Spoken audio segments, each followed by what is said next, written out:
பாடியை எப்படி மெயின்டைன் பண்ணுறது அப்படிங்கிறது ரொம்ப ரொம்ப இம்பார்ட்டண்ட்டான ஒரு விஷயம். நம்ம பாடிங்கிறது நம்ம வந்து அந்த பஞ்சபூதங்களால் ஆனது தான் நம்ம உடம்பு. பஞ்சபூதங்கள்னாக்கா 5 எலிமெண்ட்ஸ் சொல்லுவோம்.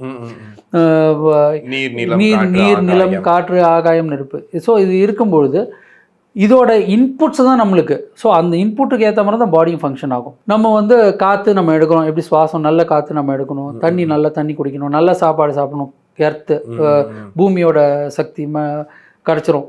அதுக்கப்புறமா நெருப்போட சக்தி வேணும்னாக்கா நான் சொன்ன அந்த எஃபர்ட், ஃபிசிக்கல் ஆக்டிவிட்டி நிறையா இருக்கணும், பிளட்டு வந்து நல்லா ஃபங்க்ஷன் ஆகணும். அது ரொம்ப ரொம்ப இம்பார்ட்டண்ட்டு. ஸ்பேஸ், ஆகாயத்தோட சக்தி கிடைக்கணும்னா நம்ம தூங்கணும். இந்த எல்லா எலிமெண்ட்ஸும் நம்மளுக்கு ப்ரொப்போர்ஷனேட்டாக நம்மளுக்கு பாடிக்கு ஏற்ற மாதிரி கிடச்சாதான் நம்ம போன் மேரோக்குள்ள பிளட் செல்ஸ் ஃபார்ம் ஆகுது இல்லை, அதோட குவாலிட்டி பெஸ்ட்டாக இருக்கும். ஓகே, இப்போ எதுக்காக நான் இந்த டாப்பிக்கை ஸ்லீப்போட கனெக்ட் பண்ணுறேன் அப்படின்னாக்க, நம்ம ஒரு 24 மணி நேரத்தில் 16 மணி நேரம் நம்ம ஒர்க் பண்ணுறோன்னாக்கா 8 மணி நேரம் நம்ம தூங்கி ஆகணும். ஏன்னா அந்த தூங்குகிற டைமில் தான் அந்த பேசிவ் செல்ஸ் வந்து ஆக்டிவ் ஆகி நம்ம உடம்புல அந்த டேயில் முழுக்க பண்ணுற உடம்புல இருக்கிற டாக்ஸின்ஸ் எல்லாம் ரிமூவ் பண்ணி அது வெளியில் தள்ளும். அது தள்ளலை அப்படின்னாக்கா நெக்ஸ்ட் டே நம்ம தூங்காமல் ரெடி ஆகிட்டோம்னாக்கா திருப்பி அந்த டாக்ஸின்ஸ் வந்து அக்யூமுலேட் ஆகிட்டே தான் இருக்கும். அது பாடி ரிலேட்டட் ப்ராப்ளம்லாம் வந்துகிட்டே தான் இருக்கும்.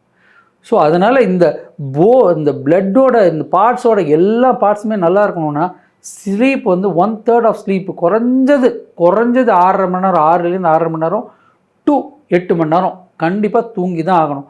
அண்ட் ஐடியல் டைம் என்ன பார்த்தீங்கன்னா 8 to 9 o'clock தூங்கினா best. 3:30, 4 o'clock, 5 o'clock எழுந்துனா best. 5 o'clock மேலே எழுந்தக்கூடாது. 3:30ங்கிறது பிரம்ம முகூர்த்தம்னு சொல்லுவாங்க. அப்போது பாடி செல்ஸ் அந்த சூரியன் உதிக்கும்பொழுது நம்ம பாடியை ஆக்டிவாக இருக்கும்போது நிறைய பாசிட்டிவ் பாக்டீரியல் ரியாக்ஷன்ஸ்லாம் நடக்கும். சூரியன் உதிச்ச அப்புறமா நம்ம எழுந்துக்கிற உடம்பும், சூரியன் உதிக்கிறதுக்கு முன்னாடி நம்ம எழுந்துக்கிற உடம்பும் வேறு. So early to bed. இப்போ இந்த கரண்ட்டு ஃபெசிலிட்டி எல்லாம் வந்த அப்புறம் தானே நம்மளுக்கு வந்து இந்த நைட் லைஃப்ங்கிறது வந்தது. கரண்ட்டெல்லாம் வராத பொழுது நம்மளும் 6:30 மணிக்கு அப்படி 7 மணிக்கெலாம் முடிஞ்சிடும். ஆமாம், மறுநாள். ஸோ அது ரொம்ப ஹெல்த்தி லாங் லைஃப் பாடியாக இருந்தது. ஸோ ஸ்லீப் அப்படிங்கிறது ஸ்ட்ரெஸ் லெவலோட கனெக்டாக இருந்தால் ஃபிசிக்கலாக அந்த ஸ்லீப் வேணும் அப்படின்னாக்க முடிஞ்ச வரைக்கும் அந்த 6லேருந்து 8 மணி நேரங்கிற தூக்கத்தை சீக்கிரமாக படுக்க போய் சீக்கிரமாக எழுந்துக்கிறதுல நம்ம வச்சுக்கணும்.